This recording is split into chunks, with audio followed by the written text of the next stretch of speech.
It's Technicians Tuesday, and today we will be clearing off this transom to prepare it to be cut out and replaced. What's up, guys? We've got a big day ahead of us today, so let's get started. First things first, we've got to get rid of all this trash that's left behind from finally getting that fuel tank out. We'll make it easier and just pull the dumpster right up to the boat and sweep it all out. Once we've got the deck clear again, it looks like a boat again. We'll go ahead and get rid of this broken access port here to the bilge, and then take off this access panel and this piece here on the bottom so we can reach the bolts to the swim platform. Now, whoever did the transom actually used some starboard pieces here on the top of the wood, so we'll take these pieces off and save them. It's always nice to have some scrap pieces of starboard laying around when you are doing projects like this, and we'll probably use some of it as spacers for the brackets that will be on our new fuel tank. With the starboard off, we can locate the screws holding the rotten plywood on, and then we can get rid of the first panel of trash. Then we can take out the screws holding this long piece of starboard on, because we'll want to save this piece as well, just without the rotting wood attached to it. Next up, we'll get rid of this side panel here by taking the steering hoses out of the panel and then just ripping the panel off of the wall, and then taking the rub rail off of it and throwing it away. In order to get the other side off, we'll go ahead and de-rig the engine next so we can pull the rigging tube through the pin. HPDIs aren't too bad to de-rig. We've already got the power cable disconnected, and we'll have to pull off the cowling gasket here and then take out these three 10mm bolts holding the cover and the grommet bracket on. With the cover off, we can see the high performance mechanical control cables. But then we'll pull that grommet bracket off and disconnect the main engine harness from the boat harness. It looks like this clip has been broken and zip tied, which isn't uncommon on these engines, but we'll cut the tie so we can pop the cables out when we get there. This bracket here holds the oil tank harness with two other harnesses that we have to disconnect. After getting those disconnected and out of the way, we can easily reach in here and take out the pin for the throttle cable and then pry the cable out of the bracket holding it in. Then remove the cable. We'll do the same thing for the shift cable and pull the pin, then pull the cable out. This cable was so rusted that it broke right off of the cable end, so we had to fish that out from the pan. Now we just have to disconnect the ground cable, and if you pull this rigging clamp off, we can slide the rigging tube back and find the pitot water hose connection for the speedometer and disconnect that. I like to put all of the rigging grommets and stuff back on the engine so it doesn't get lost, but we are left with just disconnecting the fuel and oil hoses here from the port side of the engine. Both of these hoses have a coupler connecting them. This is where we can disconnect the fuel line and then just pull the oil hose off of the oil tank, and we'll take that off the coupler once we get the hose pulled out from the engine. Which means we are completely de-rigged and we can throw the rigging up into the boat and then get the steering hoses off of the steering cylinder that are on the engine. It's important to note that when you are disconnecting steering hoses, it's best to use two wrenches that are usually a 5/8 inch and either a 13/16 or a 3/4 inch. That way we can hold the hose with the 5/8 inch and crack the fitting with the other one. This way we can avoid damaging the hose by twisting it and putting a hole in it if it is an older hose. Using some rags so we don't make a mess, we'll make sure we have a coupler ready, and we'll slide this old rigging flange off and hook the two cables together with the coupler to keep us from leaking hydraulic fluid everywhere and then having to walk through it.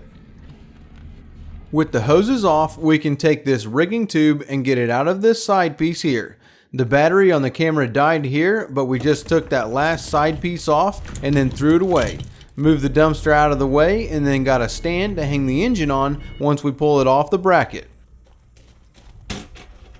These swim platforms are only held on by 4 bolts, and then they come off really easily. We actually have a video on installing one of these platforms if you are interested in that. We'll put a link in the description to it, but once we get that off, We took off the 2 deck drain covers and then followed the wire for the trim tab actuator and just cut it so we could pull the wire out of the transom, because we are going to want to save these actuators and trim tab planes to use them again once the transom's done.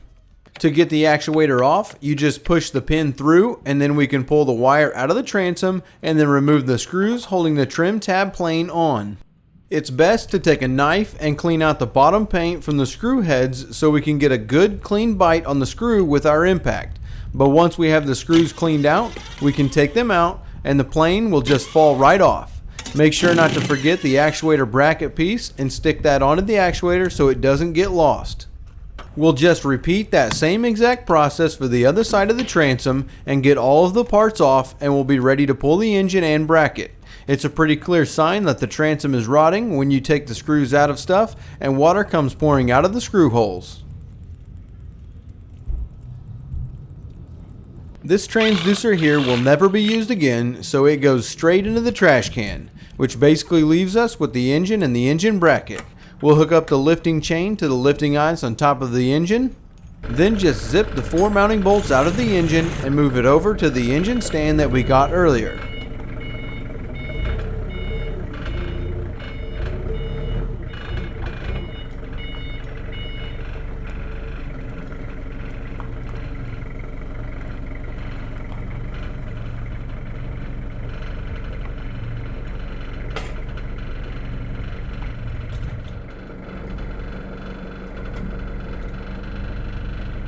We can tighten the engine up to the stand and then move it out of the way so that we can get this engine bracket off the transom.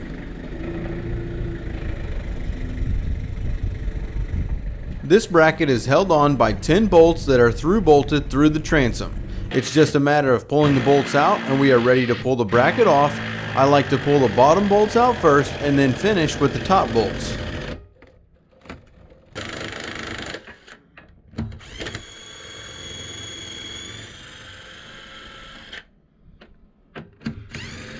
We'll move the forklift under the bracket and lift the bracket and boat up to try and break the sealant free.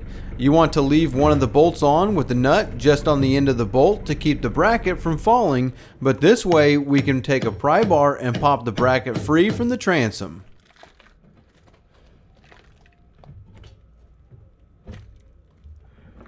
We'll lower the forklift down but leave it there to help hold the bracket and then just pry out the other side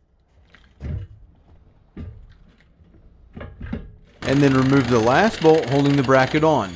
With that bolt out, we can slide the bracket back and move it out of the way. Before finishing the day out, we'll go ahead and remove the rub rails just around the sides of the boat. This way we can fold them back and out of the way for when we go to cut the transom out. Which leaves us with a clean transom with the exception of the Haul ID, which is extremely important, and we want to take that off and save it because we will need to put that back on once we finish the transom. Then the lifting hooks and the Garver drain plug. And that's it. We've come to the end of this week's Technicians Tuesday.